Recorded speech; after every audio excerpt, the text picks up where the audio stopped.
I know, fire decks are definitely the best decks of the format right now, but what do you do if you don't want to play a fire deck? What's potion? You got Matt here, and welcome back to another competitive Yu-Gi-Oh video. Today we're going to talk about the best decks of the meta other than the fire decks in the format. So that means no Snake Eye, no Fire King, no Bonfire, no Wanted, no level 1 fire monsters at all. And honestly, I'm pretty excited for it because while this format is definitely trending towards being a tier 0-ish type of format, I definitely want to bring you some decks that could compete in the format today, even though they're not going to be as good, high-powered, or consistent as the fire decks right now. So if you're excited for the video, then make sure to smash the like button. If this video hits 250 likes, then I'll bring you a guide to the top 25 or so best decks of the format and rank them in terms of where they fit next to each other. And if you like deck profiles, combo guides, meta discussions, and competitive Yu-Gi-Oh videos just like this one, you're gonna love this channel, so make sure to subscribe. But with that being said, here are the top 5 best meta decks for the post-Phantom Nightmare competitive Yu-Gi-Oh format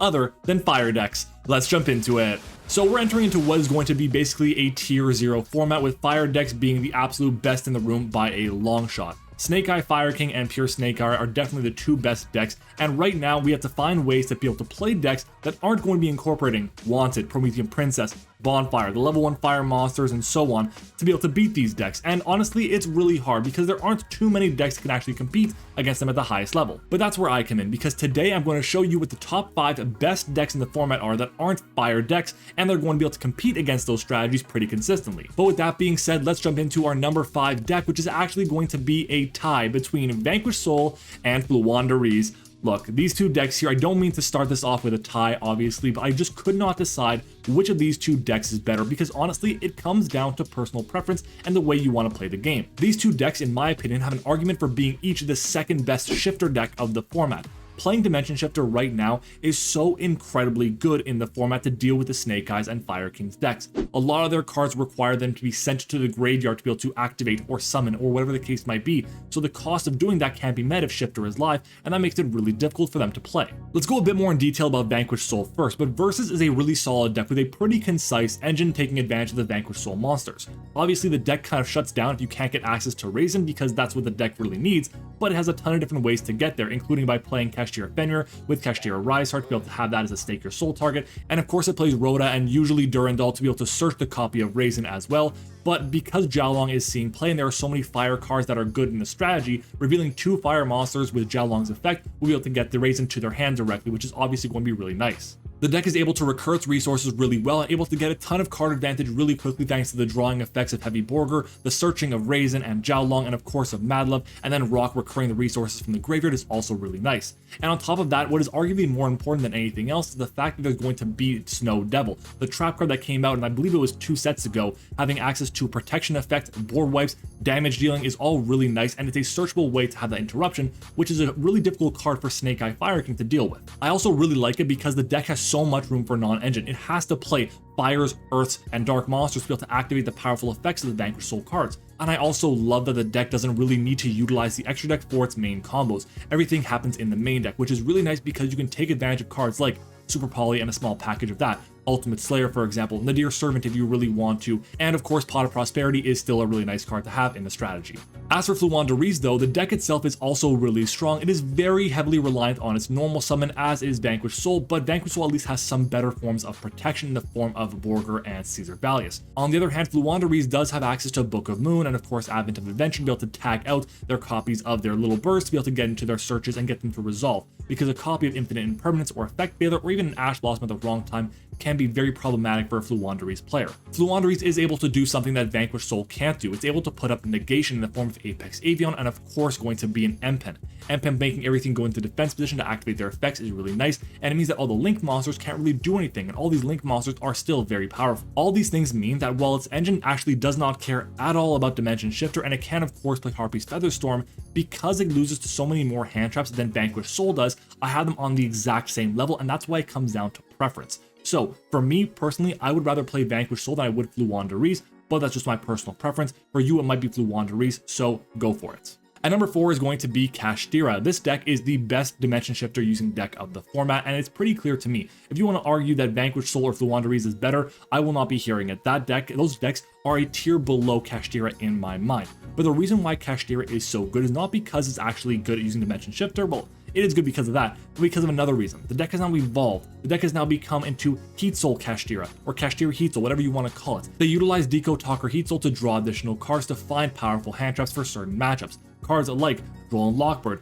Nibiru, Infinite Impermanence, or Ash Blossom are all found in this strategy. In this specific format, getting more chances to draw into those hand traps is pretty important because the fire decks are so oppressive. But the deck itself is also not able to put up negations, which obviously is not a good thing. However, the style of interruption that it does have is actually quite good against fire decks in the format. Having access to Kashtira Fenrir to banish a face-up card your opponent controls when they activate a monster effect is really good. If they activate Snake Eye Ash to summon a monster like the Floowandereeze Dragon, for example, you can just banish it face down.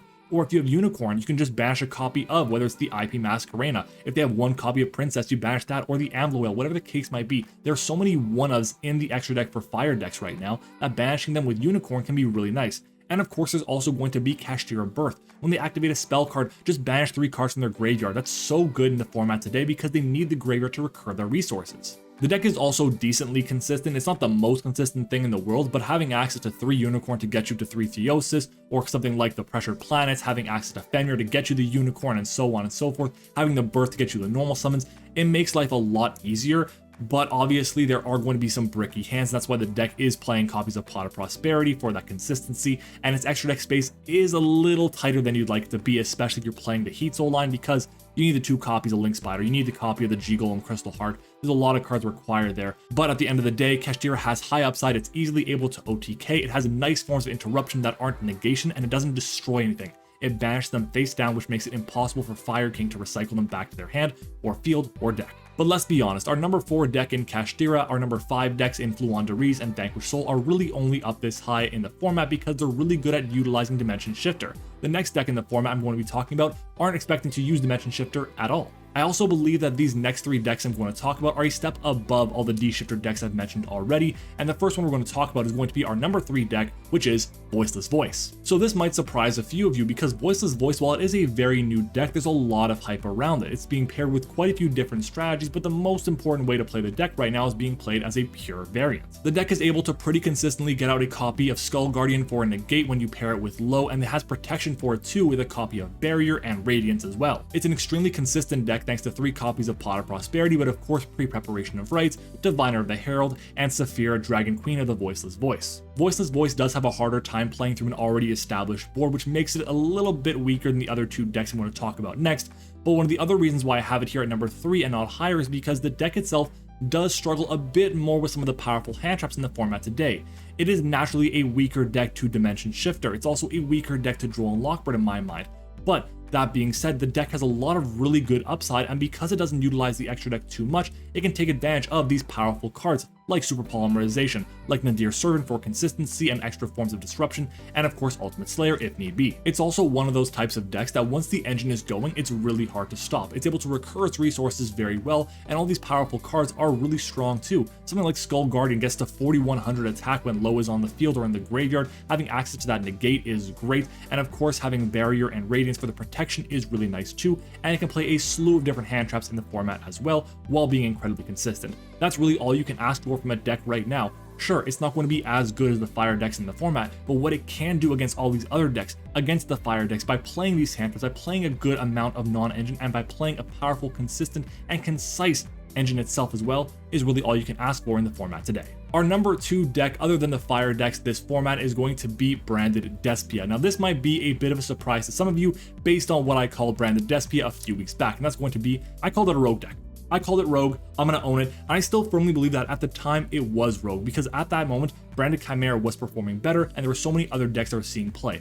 But right now that Snake Eyes, Fire King, all these cards here are legal, and the fire decks are dominating the format, Branded Despia is seeing play as an anti-meta alternative strategy against fire decks because of the matchup it has against that strategy. It's able to play around or through cards like Droll and Lockbird and of course Dimension Shifter. It doesn't matter too much if the cards get banished because they can get recycled Sure, it sucks, but it doesn't hurt as much as the other strategies in the format. And of course, Droll and Lockbird, it sucks if you get drolled, but it doesn't matter too much at the end of the day because a lot of the time you can send cards to the graveyard and add them to your hand that way. The deck is also pretty consistent, and a lot of the time just normal summoning a copy of Albaz can break an entire Snake Eyes board. Just imagine it, you normal summon Albaz against a board of Snake Eyes, Floowandereeze Dragon, IP Masquerena, and Amblo Whale, or even Zealantis, who really cares to be honest. If you normal summon that thing, discard for cost, attempt to fuse, they chain IP to go into SP, and you can just fuse with that right away and stop it from getting its effect, which is going to be really strong. And what are you fusing into? Well, you're going into Mirror Jade, which is one of the best cards in the format to deal with the Snake Eyes Fire King board.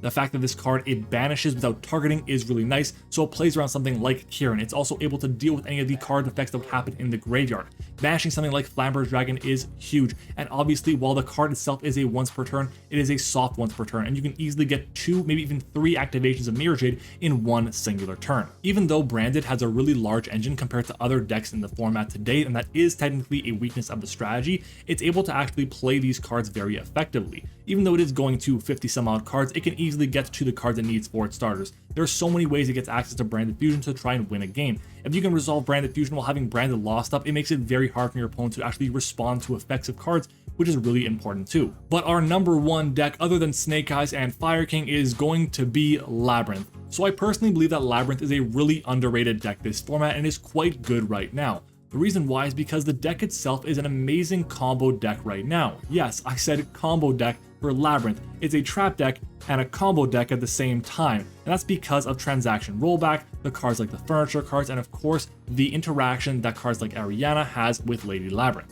Do I think that Labrynth is miles ahead of the other decks that I mentioned in this format? Not at all, even though all these decks are pretty far away from the fire decks in the format.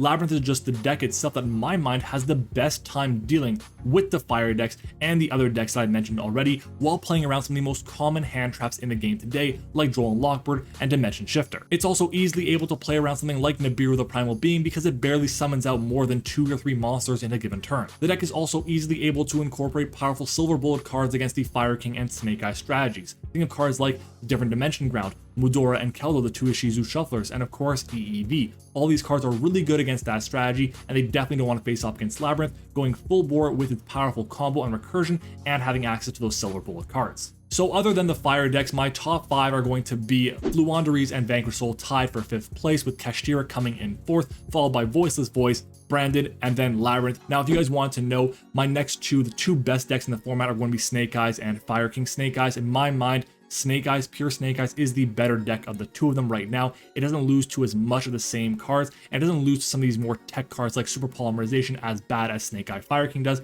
as bad as Shaddoll Fusion does against that deck, or something like Cosmic Cyclone even. So personally, if I had the choice to play Snake Eyes or Snake Eye Fire King, I would choose pure Snake Eye.